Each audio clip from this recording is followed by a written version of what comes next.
For decades, Qualcomm has dominated one space: mobile. They're the number one players when it comes to phones, tablets, always connected devices, and they've owned it by a massive margin. But here's the problem: the smartphone market is basically done. We've started to reach a saturation point. People aren't upgrading every year anymore. And the performance on flagship smartphones over the last couple of years has been more than good enough, while holding some very impressive battery life. But that's a big problem, because where does a titan like Qualcomm grow next? Well, that answer lies in a domain where they have tried to break into and failed multiple times. Those are laptops and handhelds. And that's where Qualcomm hit a wall, because that entire world runs on x86 architecture. Intel and AMD on the hardware side, and Windows and Steam on the software front. Qualcomm's ARM chips may be faster per watt, but completely locked out of the massive PC gaming catalog. And that's a very big problem, because gaming ain't a niche anymore. Gaming is what sells hardware. Today we're gonna talk about why Qualcomm wants a piece of that Steam revenue and how the future looks like a war brewing between x86 and ARM. This is Jay, and welcome to Respawn 529.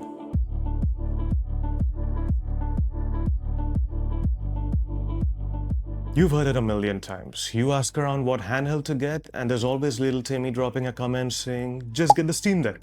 Little Timmy's got a point here, because when you get a Steam Deck, it runs most of your Steam library right out of the box. You see, Steam isn't just a store. It's an ecosystem. It's got your library, your achievements, your friends, your mods, your saves. So once you're in Steam, you're locked in. And Qualcomm knows this. They can continue to make the fastest ARM chips on Earth. But if Steam doesn't work properly, no one cares. You can't use that power. So if Qualcomm wants that microtransaction money, they're gonna have to focus on more than just brute force power.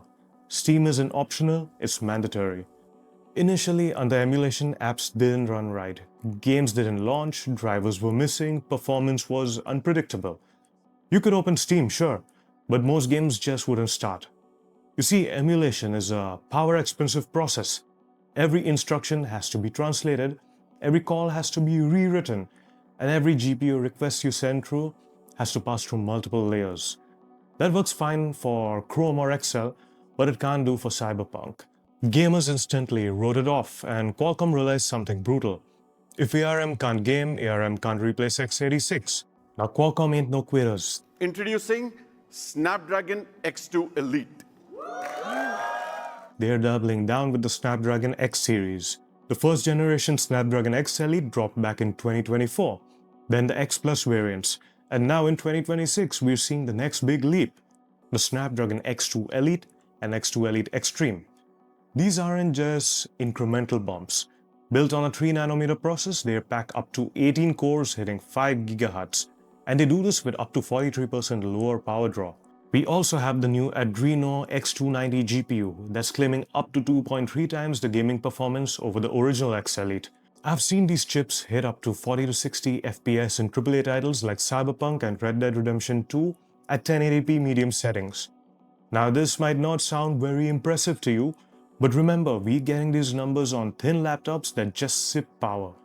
Qualcomm also rolled out the Snapdragon Control Panel, which auto-detects your Steam library, lets you tweak game profiles for optimal performance, and keeps your graphic drivers fresh and updated while introducing full support for anti-cheat solutions. But the real deal though is the introduction of emulation for Advanced Vector Extensions 2, or AVX2. Using AVX2 emulation, your CPU is able to crunch more numbers and in turn perform better by doubling the vector width to 256 bits for the processing bandwidth.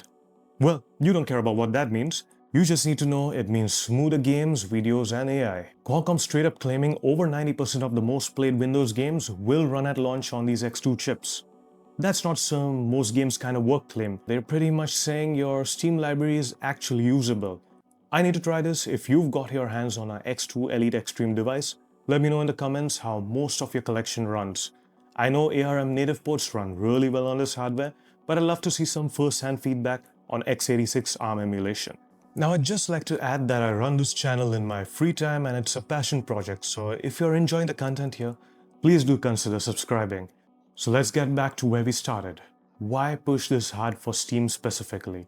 If Qualcomm can make ARM Windows laptops feel like a natural native extension of the Steam ecosystem, With seamless library access, mods and achievement syncing, they can crack the mainstream gaming market.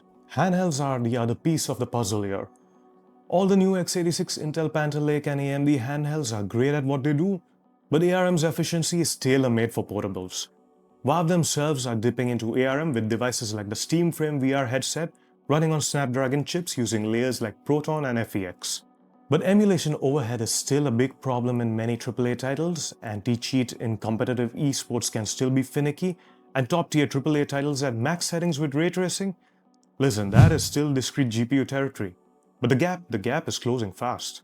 Early 2026 tests show X2 chips trading blows in many ARM native games, with some optimized titles actually edging out integrated x86 graphics at the same power level while crushing battery life.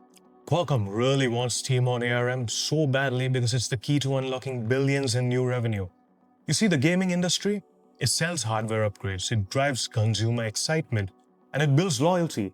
So if they nail that, with better compatibility, smoother performance, and seamless integration, they don't just enter the laptops and handheld space, they could literally reshape the entire PC landscape. We're in the era of chip wars now. Qualcomm's betting big on 2026 being the year gaming on ARM finally clicks. What do you guys think? Could a Snapdragon X2 Elite handheld finally dethrone the Steam Deck? We've been seeing devices on the Android side like the Ava and Odin Tree come pretty close.